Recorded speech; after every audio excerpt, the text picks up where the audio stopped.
এই বাংলাদেশের 1 ইঞ্চি পরিমাণ জায়গা আমরা ভারতকে দেব না। প্রয়োজনে যুদ্ধ ঘোষণা করব।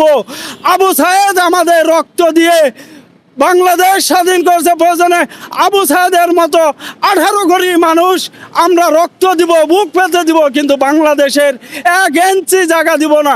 আমরা বিভিন্ন মিডিয়ায় সংবাদে খবর পাচ্ছি যে আমাদের চট্টগ্রাম নাকি তারা নিয়ে নিবে। আরে মামা, শিয়ালের মতো 100 বছর বাস না করে আমরা সিংহর মতো একদিন বেঁচে থাকতে চাই, কিন্তু ভারতের সাথে আর আমাদের কোনো আপোষ হবে না। কারণ ভারত ইতিপূর্বেও আমাদের শত্রু, এখনও তারা শত্রু। কারণ ভারত কিসের জন্য অহংকার করে যে তারা কি বড় জঙ্গলে বাস করে? তাদের তো জানা উচিত বাংলাদেশ যদি একটা ছোট জঙ্গল, কিন্তু সেই জঙ্গলে বড় বড় টাইগাররাও বাস করে। হ্যাঁ, বড় বড় রয়্যাল বেঙ্গল টাইগাররা সেই বাংলাদেশে বাস করে। আমি বলতে চাই মামা, ইতিপূর্বে যা কিছু করেছেন আপনারা ভুলে যান। এখন বাংলাদেশ 18 কোটি মানুষের দেশ। এখন এক একটা মানুষ, আমাদের বাংলাদেশের এক একটা সৈনিক ভারতের 10,000 সৈনিক সমতুল্য। আপনারা কিসের গর্ব করেন? আপনারা কি ভাবেন নিজেকে? আপনারা হাতি? আরে বেটা, এরকম হাতিকে একটা পিঁপড়াই দমন করতে পারে। আপনারা আর আমি এই বাংলাদেশের একজন সাধারণ নাগরিক হয়ে আপনাকে বলতে চাই, আপনারাও ভালো থাকেন, সুস্থ থাকেন, শান্তিতে থাকেন। আমাদের বাংলাদেশের মানুষকেও সুখে শান্তিতে থাকতে দেন। আমাদের উপর আর কোনো নির্যাতন চালাবেন না। আরও যদি আপনারা পেঁয়াজ, গরু এগুলা যদি বন্ধ করে দেন, আপনাদের ক্ষতি হবে। আমাদের বাংলাদেশে একটা 7 বছরের শিশু 30টা রোজা দিতে পারে। আপনার ভারতের পণ্য নিয়ে আমরা কেন চলবো?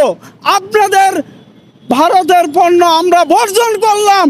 আমি সারা বাংলাদেশের 18 কোটি মানুষকে অনুরোধ করব, আমরা ভারতের পণ্য আজকের পর থেকে আমরা বর্জন করলাম। আমরা ভারতের কোনো পণ্য ব্যবহার করব না। আরে বেটা, এক রাস্তা বন্ধ হলে 70টা রাস্তা খোলা আছে বাংলাদেশে। আপনারা কিসের অহংকার করেন?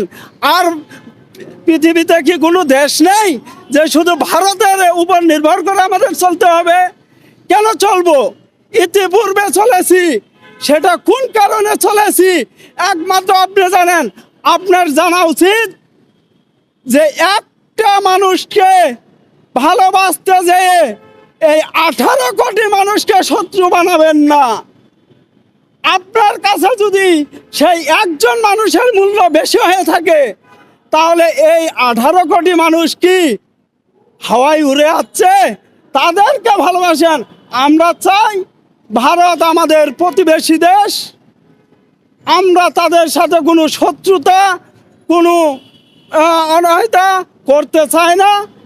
আমাদের সাথে ভারত ভালো সম্পর্ক রাখবে, আমরাও তাদের সাথে প্রতিবেশী হিসাবে ভালো সম্পর্ক রাখবো।